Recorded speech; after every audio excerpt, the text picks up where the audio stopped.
I like the chocolate flavour and the maltiness of it. Smoothness. As far as fragrance, have a look at my nose. I can't smell. Well, so this is this is actually one of our regulars, and this you voted this as your best beer. Yes. Ever. In 2014, to remember, and then you proceeded to buy cartons of it. Yes, it is. It's lovely. I'm not really a dark or red ale person, but this is just beautiful. So this is Red Hill's Scotch Ale. This is the wee heavy. So aged in Scotch barrels. No, it's nothing to do. It's Scotch, as in the aberration of Scottish. I think it's just it's a style that's comes from Scotland. It's a bit like a slightly stronger. It's a little bit like a Scottish version of an ESB, I suppose. Would be the best way of explaining it. So if you think of an ESB, it tends to have a slightly more floral kind of hoppiness to it.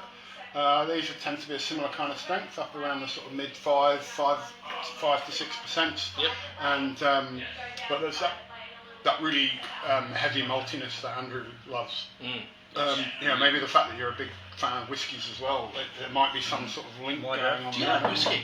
No. You never noticed that. Never noticed it or a whiskey taste before we go. Andy's only 22, but he drinks a lot. He's had a few big winters. But as they say, deep copper coloured, caramel sweetness. I think that sums it up. I almost get a peatiness out of a good Scotch ale. But it's not almost there. Maris Otter malt, it says, dark crystal and toffee and caramel, which is that's totally true. I thought it was 17 international bitterness units, but it says 19. Either way, Jesus. That's under half the bitterness levels of an IPA. So it's not about the hops. It's all about that warm kind of malty. It is. It's a comfort beer. It's a beer to sit by the fire with. That's a cracker. Yeah. But I love it. And Red Hill's a great spot down on the Mornington Peninsula. They've been doing the craft beer thing for a while now. They grow some of their own ingredients on site.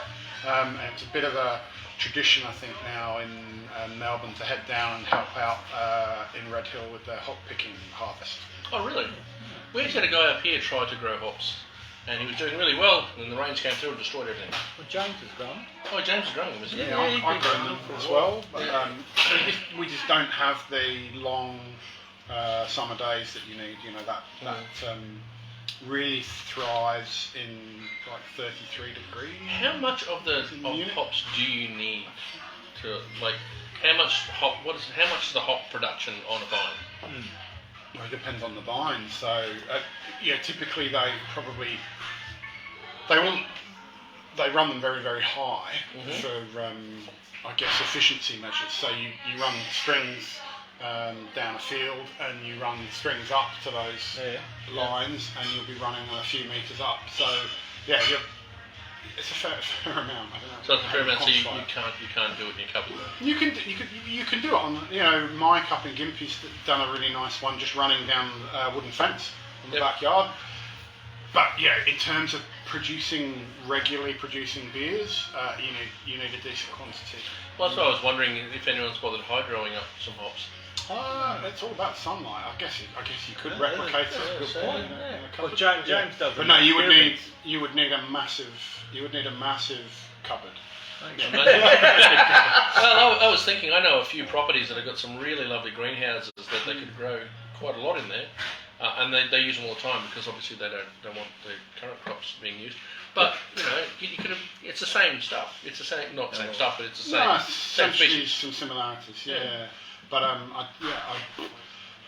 think it quite likes a frost as well, though. Oh, okay. Right. I think so. When the roots are in the ground, what I found happened in this area with the hops that I grew was over the non-growing period that the root stock just rotted in the ground.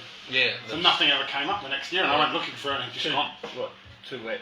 I presume it's too wet. Yeah, I don't know. But they grow in Tassie. They grow in Tassie. They grow in Tassie, but it isn't necessarily that wet in parts of Tassie.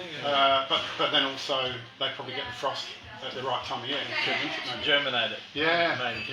So anyway, that was a good beer. Yeah, good fun. Beautiful. Bit of waffle. No worries. Bit of waffle. you next time.